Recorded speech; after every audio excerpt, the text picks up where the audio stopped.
जो आज मार्केट में हो रहा है ये कोई कोइंसिडेंट नहीं बल्कि एक फुल प्रूफ स्ट्रैटेजी है। इस लॉजिक को बोलते हैं ट्रम्प का ट्वीट गेम। तो मैं समझाता हूं कि ये ट्वीट गेम क्या किया जाता है। अभी बाजार संभला भी नहीं था और ट्रम्प चाचा ने फिर से एक ट्वीट करके पूरा गेम पलटा दिया। तो समझते हैं इस पूरी गेम को चार्ट के अंदर कैसे डाइजेस्ट किया जाता है। आखिर आज चार्ट क्या बोल रहा है वो हमें समझना है। जैसा कि सबको पता था कि न्यूज पॉजिटिव हो सकती है, तो लोगों ने क्या सोचा, वापस से आज बाजार प्लस होगा या फिर वापस से माइनस की साइड में आएगा। तो समझते हैं शॉर्टर्स की तरफ से सबसे पहले, क्योंकि बाजार गैप अप खुलता है तो सबसे पहले लोग प्रॉफिट बुकिंग के लिए आते हैं, तो वहां पे कुछ शॉर्टर्स भी आ जाते हैं क्योंकि उन्हें को पता है कि लोग प्रॉफिट बुकिंग करने आएंगे तो ज्यादा प्रेशर होगा। तो अब समझते हैं ज्यादा प्रेशर आया है क्यों नहीं आया। तो ज्यादा प्रेशर इसलिए नहीं आया क्योंकि पहला रीजन ये था, बहुत दिनों से क्या हो रहा था, मार्केट प्लस खुल रहा था गैप अप में पूरा का पूरा और उसके बाद से डाउन हो रहा था, नीचे माइनस खुल रहा था तो उसके बाद से बाजार प्लस हो रहा था। बट यार समझने की एक बात है कि बाजार इस बार बिना किसी पॉजिटिव न्यूज के ऊपर खुला था। तो लोग ये भूल गए कि अभी कोई पॉजिटिव न्यूज था नहीं, बाजार ऊपर खुल गया और लोग सोच रहे थे कि और चलेगा। तो बाजार एक दिन में 2-2.5% चलता है तो थोड़ा सा स्टक हो जाता है, तो हमें थोड़ा सा वेट करना चाहिए, ठीक है। तो ये बात उनको अच्छे से पता है मार्केट में कि बाजार 2% से ज्यादा नहीं चल सकता, इसलिए ज्यादातर लोगों ने इंटरेस्ट नहीं दिखाया। बट यहाँ पे आपको अगर एक चीज देखने को मिलेगी, बहुत सारे स्टॉक्स अपने लाइफ टाइम हाई की तरफ पहुंचने वाले हैं। तो ये क्या इंडिकेशन है? ये इंडिकेशन है मार्केट में एक नई चाल आने वाली है, जो कि आपको मैं बताऊंगा। अभी इस वीडियो में बने रहना। इस वीडियो में एक ऐसा लॉजिक बताऊंगा जो हिस्ट्री में पहली बार हो रहा है, तो वीडियो को ध्यान से देखना।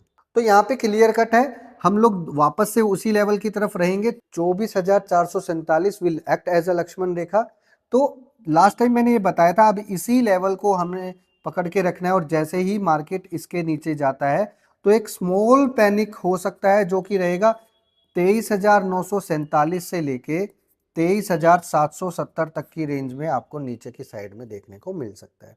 बट अगर बाजार जाता ही नहीं है और बाजार वापस से क्रॉस करता है 24,447, then only we will think about it कि मार्केट एक बुल जोन में पहुंच चुका है और इसके बाद मार्केट रुकेगा नहीं। लोगों को यही लगेगा कि मार्केट नीचे आएगा, अनदर 800 से 1000 पॉइंट वापस से करेगा, जो कि मैं ज्ञान की स्टोरी में बता चुका हूं, आज फिर से बताऊंगा वो आपको चीज। अगर बाजार नीचे की साइड में आ जाता है तो आपको और बाजार में 23,770 के नीचे अगर बाजार ब्रेक करता है तो नीचे आपको और 200 से 300 पॉइंट की रैली देखने को मिल सकती है और फाइनल सपोर्ट रहेगा 23,447 will act as a final support. अगर ये मार्केट में टूट गया तो फिर आप सोचना कि मार्केट अगले 2 महीने तक मार्केट उस जोन में नहीं आ पाएगा।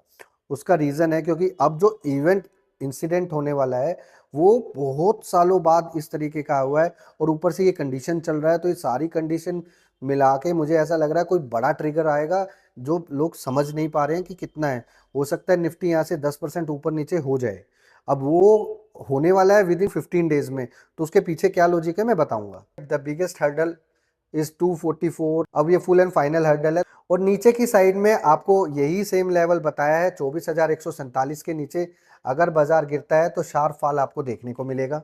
अब आ जाते हैं दोस्तों बैंक निफ्टी की तरफ, और यहाँ पे बैंक निफ्टी क्लियर कट दिखा रहा था कि आज बैंकिंग सेक्टर में एक प्रेशर देखने को मिल रहा है। अब बैंक निफ्टी का मैंने आधे घंटे का ही चार्ट क्यों लिया हुआ है, जस्ट आपको समझाने के लिए कि पूरे दिन मार्केट में एक फ्लक्चुएशन माइनस साइड की तरफ ही हो रही थी, तभी आज सारे बैंकिंग के स्टॉक्स में जैसे federal bank, ICI bank, axis bank और सारे बैंक सब के सब माइनस थे। एक मार्केट में एक र्यूमर्स भी फैला हुआ है कि बैंकिंग सेक्टर को लेके कुछ बड़ा प्रॉब्लम हो रहा है, तो हो सकता है आरबीआई कुछ स्ट्रिक्ट एक्शन ले ले, तो उसकी वजह से भी बैंकिंग सेक्टर में थोड़ा फियर बढ़ा हुआ है। तो अब यहाँ पे अगर ये फियर बढ़ता है और अगर अब यहाँ से कोई फियर बढ़ता है तो उसका आपको एक नेगेटिव रोल देखने को मिलेगा। अब यहाँ पे भी 56,256 will act as a crucial support, जो कि आज का लो ही है। अक्सर आप लोगों ने देखा होगा कि बहुत सारे प्रोफेशनल पीपल डे का हाई डे का लो रखते हैं। तो यहाँ पे आपको क्या स्ट्रैटेजी फॉलो करना है, यहाँ पे आपको 55,856 का लेवल की तरफ ध्यान रखना है, क्योंकि दोनों का जो गैप का लेवल है वो बीच में है। तो अब यहाँ से क्या करना है, जैसे ही लेवल मार्केट नीचे आएगा 55,856 के नीचे, तो आपको 55,456 से लेके 55,256 के बीच में एक बार कवर करना है, और जैसे ही मार्केट 55,256 ब्रेक करेगा उसके नीचे आपको अचानक से 500 से 800 पॉइंट का शार्प फॉल देखने को मिलेगा, जो कि एकदम सडन पैनिक होगा, लोगों को समझ में नहीं आएगा।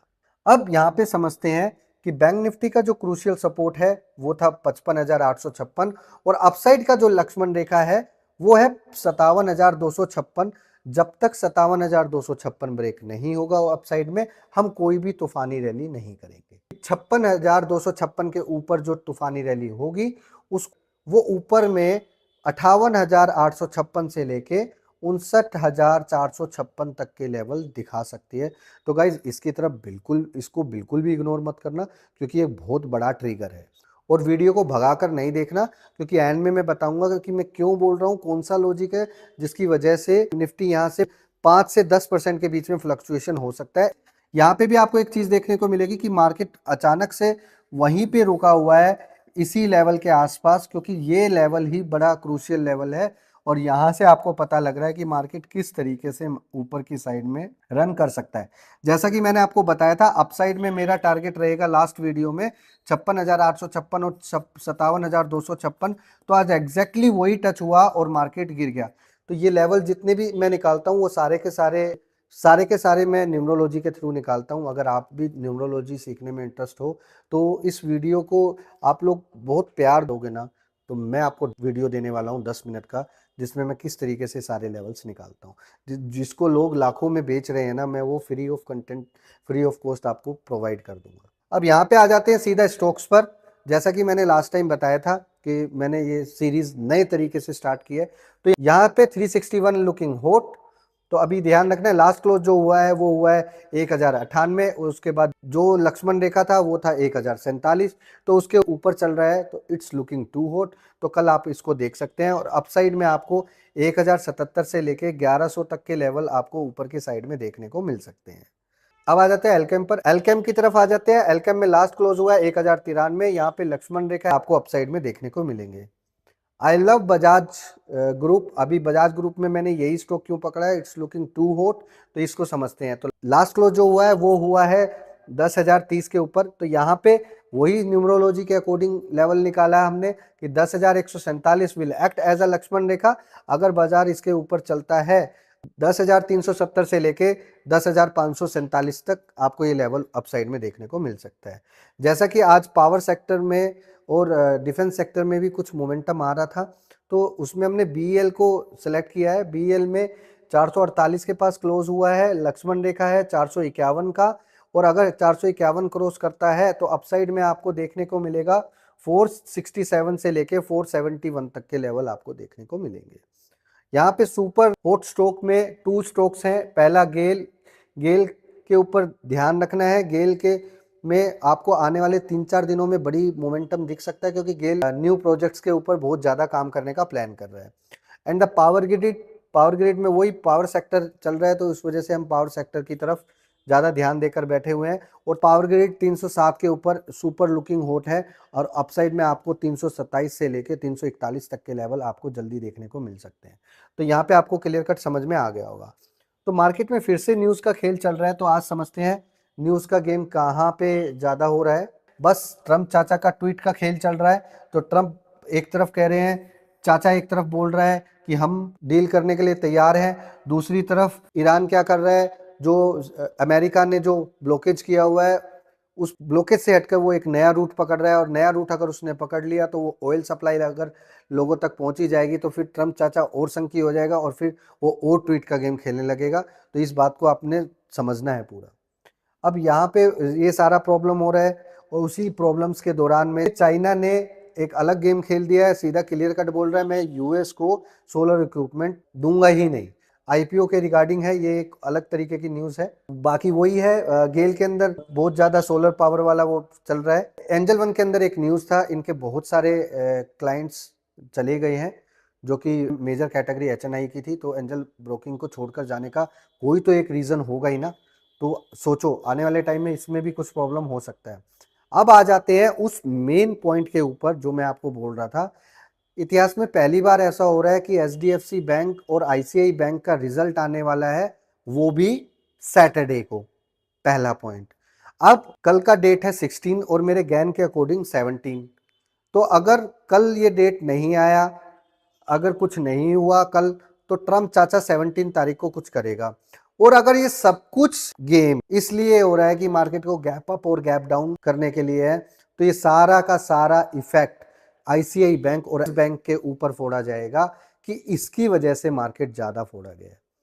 ये रीजन क्या होता है, एक स्टोरी क्रिएट की जाती है और एक्चुअल स्टोरी को दबा दिया जाता है, और एकदम से वो एक्चुअल स्टोरी जब उठ कर आती है ना, तो अचानक से मारती है। और अगर एचडीएफसी और आईसीआई बैंक एक साथ माइनस खुल गए ना, या प्लस खुल गए, तो 5 से 7% अकेले मूव करवा देंगे मार्केट में। उसी में लोगों को लगेगा ये ट्रम्प की ट्वीट का गेम चल रहा है, इसमें इसका चल रहा है, तो असली न्यूज दबा दी जाती है। ऐसे मोर लॉजिक्स को आप जानना चाहते हो और स्पेशली ट्रम्प की ट्वीट वाले लॉजिक को जानना चाहते हो, तो कमेंट बॉक्स में ट्रम्प का ट्वीट लॉजिक जरूर लिखना। मैं एक यूआरएल अपडेट करूंगा आफ्टर 2 आवर्स, जिसके अंदर वो पीडीएफ यूआरएल लिखा होगा कि ऐसे ट्वीट्स में कैसे गेम करते हैं। थैंक यू सो मच, जय हिंद।